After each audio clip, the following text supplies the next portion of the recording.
Hello friends, it's been a while, but I wanted to quickly post this because I've been thinking a lot about it, but I haven't really been talking about it. I am just about a month into my winter term of 2023. I am a university student. I just wanted to say that I do want to make more content. Because I am so focused on school right now, I haven't really had the space to spare for doing that kind of stuff. I just want to say that it is coming. I'm still here. I'm still wanting to make videos. I'm still in the midst of making videos. I hope that you guys stay tuned because it is coming. I bet when the spring starts, I'll probably spend more time on YouTube, but for now, anyway, I hope I see you in the springtime.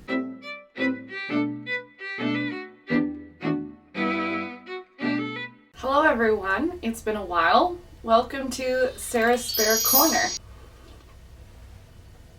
This is some good coffee. So today I want to talk about my theories and predictions with the upcoming season 3 of Bridgerton, and a Netflix original series produced by Shondaland Productions, and the books were written by Julia Quinn. The books were then adapted into Bridgerton, and now we have the wonderful show that it is. I'm going to try to make as quickly as possible a summary of what Bridgerton is.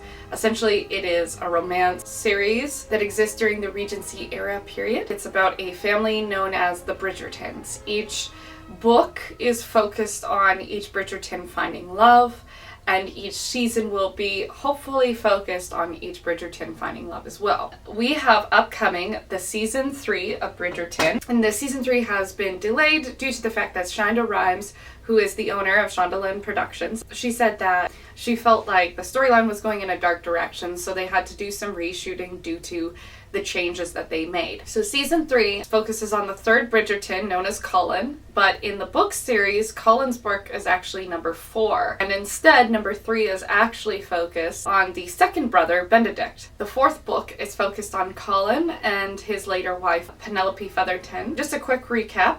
The last that we saw in the series, Penelope overheard Cullen saying he would never marry Penelope Featherington, breaking her heart immensely. She had a big fight with her best friend Eloise, who is also a Bridgerton. We also saw, of course, Kate and Anthony marry. So let's just jump into these predictions. These are my theories. I'm going to start with the first one. So I have a twofold possibility. This one focuses on the beginning of this season, as well as specifically Francesca Bridgerton. My theories is that Francesca will start with a wedding to John. This in order to get the ball rolling for Francesca's later story, and will also give a chance to do a small time jump because some of the actors are definitely getting older. The actress who plays as Eloise, for example, said that she felt that she wants to play the character as her age because in the show she's in her early 20s, but in real life she's actually late 20s, early 30s, I'm pretty sure. Or I believe Francesca will actually be named the Diamond because I think in the show she is slightly younger than Eloise, and so it would make sense that she would be introduced to society at this point. So I theorize that actually during the season, because they also recasted the actress of Francesca because her focus was on another show that she is now starring, so they recasted her role with a different actress, and so I theorize that they did that so that Francesca would have more screen time in this season to get her romance going. If Francesca gets named the Diamond, then it'll be like a background story where she finds love with John. I'm personally hoping that the season starts with a wedding of Francesca to John. It just makes more sense instead of dragging out her story when it should be the focus of Penelope and Cullen. But also, I know a lot of fans have been saying that they've been wanting more screen time with Francesca, so it's very possible that they may actually give more time to Francesca, but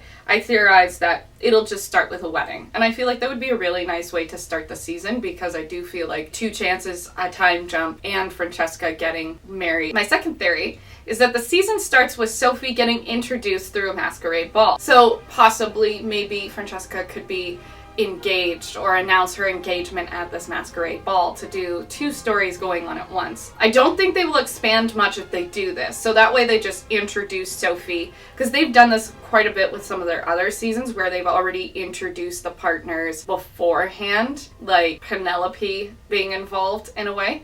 And then also as well as Sir Philip Crane being involved in his own way. It would make sense to do some of these maybe earlier introductions in the earlier seasons. And then also it would be interesting because then we leave with a cliffhanger. Maybe we don't actually get to see Sophie's face and then she disappears, because I'm pretty sure that's how it happens in the books, because I think that would be a nice surprise later when we do see her. But we still get like some kind of snippets, and I think that also would be really interesting to draw the audience that way as well. Okay, my third theory focuses on Eloise and Penelope, our female best friend duo that we love so much. Eloise and Penelope will get back together in the cutest of way. What we already know is that they both seek friendship and other people. The writers of the show have come out with a brief synopsis. Both these girls will find friends with other people because obviously they're fighting. So I feel like that will also contribute to like an interesting jealousy in a way between these two girls. And I theorize Eloise becomes friends with Marina Crane, maybe through letters. They were hinted in the second season that Eloise knew where Marina Crane was,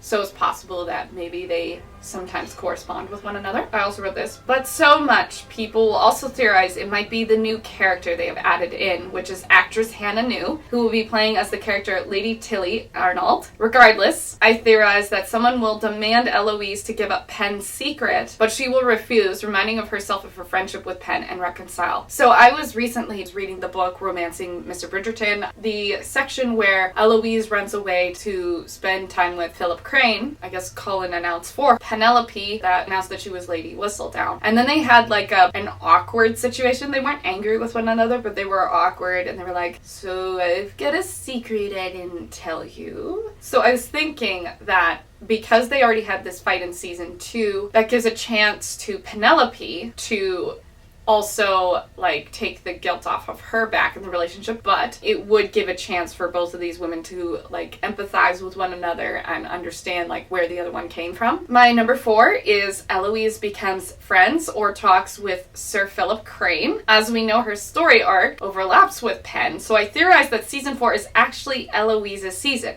So that was kind of a theory I was bouncing around, that maybe Benedict will actually be season 5.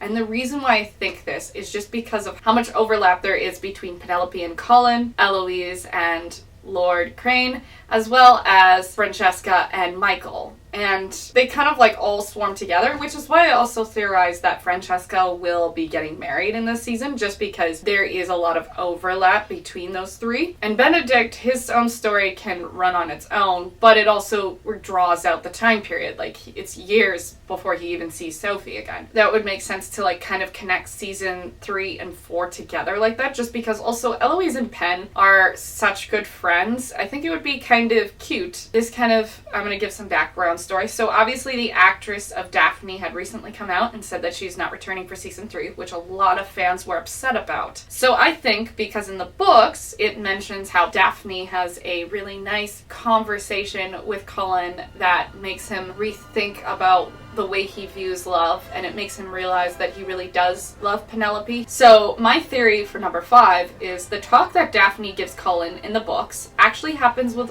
Violet Bridgerton. I know some people believe that it might happen more with Kate, as Kate is now the matriarch of the Bridgerton family. But I don't think so, because so far Violet Bridgerton tends to be the observer and the commenter on how her children can grow. So another YouTuber pointed this out, how oftentimes in the Bridgerton books, Violet Bridgerton will pull her child aside and being like, this is what's wrong with you. I will actually write in the description the link to that video, because I did just verbatim use a line that she used in her video, so I really emphasize that if you're interested about this, please go check out her video. I do not take credit for that line. That was hers. But I want to add to that, because there is times where Violet Bridgerton gets herself involved with her children's love lives, and in a good way. It's more of an emphasis on an opportunity for Violet to connect with Colin in this book, because I didn't really notice as much in this book that there was a discussion between Violet and Colin. And also, we love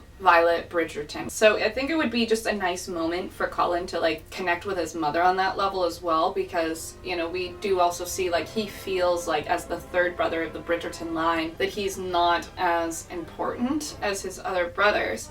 So it gives him like an opportunity for his mother to also be like, hey, like, your status is not your worth. You're still a great person. I think it would be an interesting scene between the mother and the son. My theory number 6. I think this season might follow the book a little bit more closely than the last. I think this is because the amount of self-growth that Colin and Penn achieve in their own terms. Self-growth and character development has been so important to the show. So, you know, in season 1, we see Daphne grow from a naive woman who is trying to play the role in society. And then in season 2, we see Anthony and Kate grow from the older child syndrome. So I feel like because we've seen so much pressure that Colin puts on himself to be something in this world, and then we see Penelope grow from being the quiet wallflower to being a strong woman who stands up for herself. Okay, so then my next theory is number 7. The book never gave us a quote-unquote, and I can't put on quote because my fingers are holding things, but gave us a mirror scene. But in an interview recently with actress Nicola, I'm very sorry if I'm saying her name wrong, was asked what fans should know about season 3. In one word, she said,